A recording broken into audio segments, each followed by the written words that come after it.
about this birth control pill. It's called Yaz. Yeah, Yaz is out there killing people, Stephanie. You have Bayer that's at it again. Bayer, you might remember, is the company that made this product called Factor 8 that hemophiliacs took. Right. And unfortunately, it gave them HIV, and thousands of them died. You would have a child come home, infect the sister and the brother, and the entire family would be wiped out. And then the product was taken off the market in America, and they shipped it overseas. And it killed more thousands of people. So that's the kind of company we're talking about here as we talk about Yaz. They created It's YAZ. YAZ. Right? It's a birth control right. pill. But the first woman, I mean, she's claiming it did make her blind, correct? Right. Well, the ABC, sometimes we lose faith in mainstream media. ABC did an incredibly important story on this where they showed the results of what this product can do. The truth is there are tons and tons of birth controls. This is not one you want to use. This is one that it's a history of causing strokes, heart attacks, deep vein thrombosis, pulmonary embolism, sudden death syndrome. I mean, so the real problem here, Stephanie, is Bayer went out and said, look, if you take this, your acne is going to get better. If you take this, your PMS is going to go away. Well, here's what we found out. As far as PMS, a woman could take a sugar pill, and she could take Yaz, and the sugar pill would work the same way, exactly the same results as Yaz. It didn't work. Mm-hmm. So they started this ad campaign. They spent hundreds of millions of dollars marketing this product. Matter of fact, they spent about 10 times more marketing than they did actually studying the product. And this story, I'm reading is heartbreaking. A 24-year-old, she started using it in the run-up to her wedding after she saw the advertisement saying, it's going to help ease bloating and acne and blah, blah, saw the advertisement. 3 months later, she ends up in the hospital after her heart stops. She's in a coma, right? She comes out of the coma, and she's still blind. Still blind. Now, you'd like to think that's not an isolated story. That's the tragedy here. And the real tragedy is it's still on the market, and you still have the dysfunctional corporate whore FDA that's doing everything the industry wants, and they still have it out there.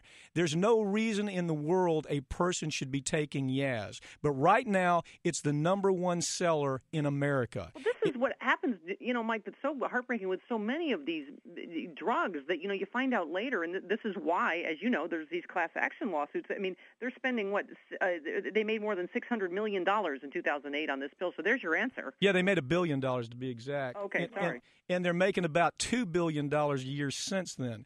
But the problem is we always want to assume that if it's on the market, surely somebody's looked at it. The FDA must have looked at it. The company sure wouldn't send anything out there that's going to kill you.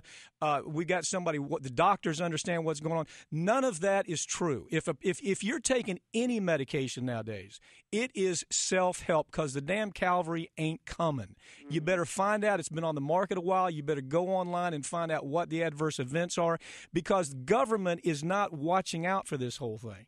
And here, look, in this situation, there have been 4 studies. One Dutch study that came out, published in the British Medical Journal, found a 6.3.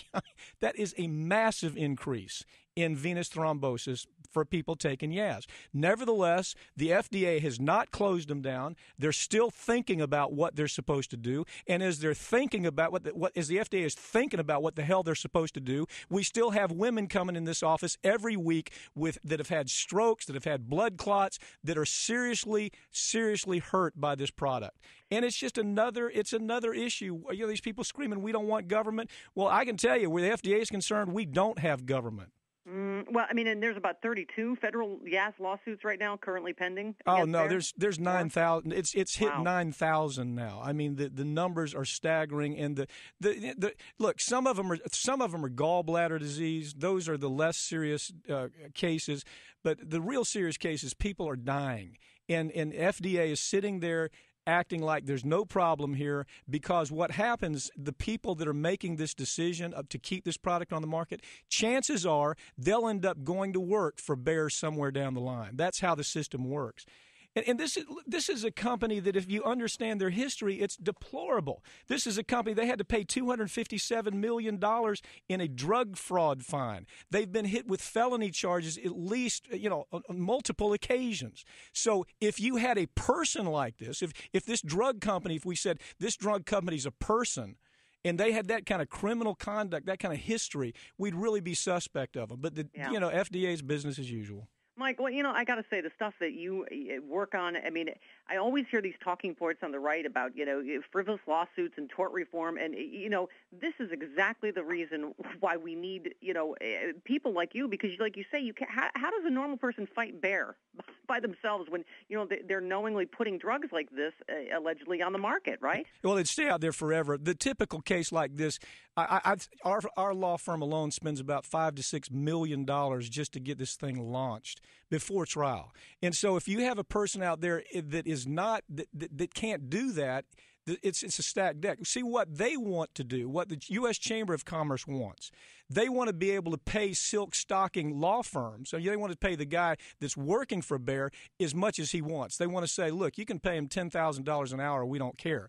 But where it comes to the claimant's lawyer, that's the only person that's drawn the line in the sand, they're saying, no, we want to shut the door for that person. It is completely stacked, and it's stacked in a way that corporate America wins every time. It's that same element of what the Occupy movement's all about. Yeah, the only time Republicans are okay with hiring fancy lawyers is when John Boehner hires them to defend DOMA with taxpayer money. Exactly. Then they're fine.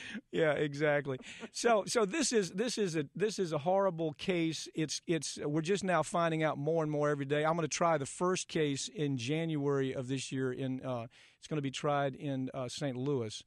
And so as this thing develops, the thing to understand to me is a person, there's no reason in the world to be taking Yaz. There are a lot of first and second generation pills that are much better than this. This is something that it was nothing but a cash cow. Don't even need it on the market. There's no purpose for it. Doesn't cure cancer. Doesn't stop heart attacks. All it does is causes heart attacks.